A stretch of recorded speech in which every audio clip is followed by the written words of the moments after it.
Did you know that two massive continents colliding created one of Earth's most diverse ecosystems? Watch how a cosmic dance shaped life itself. When India's tectonic plate crashed into Eurasia 50 million years ago, it didn't just create the towering Himalayas, it sparked an ecological revolution.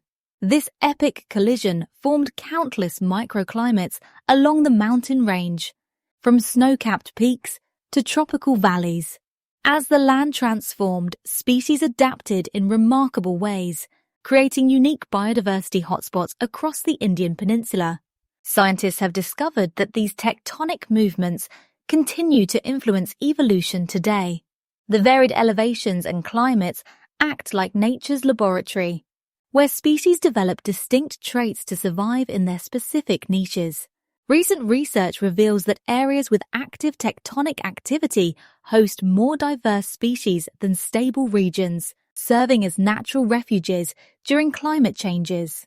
What other hidden connections between Earth's movements and life's diversity are still waiting to be discovered? Share your thoughts below.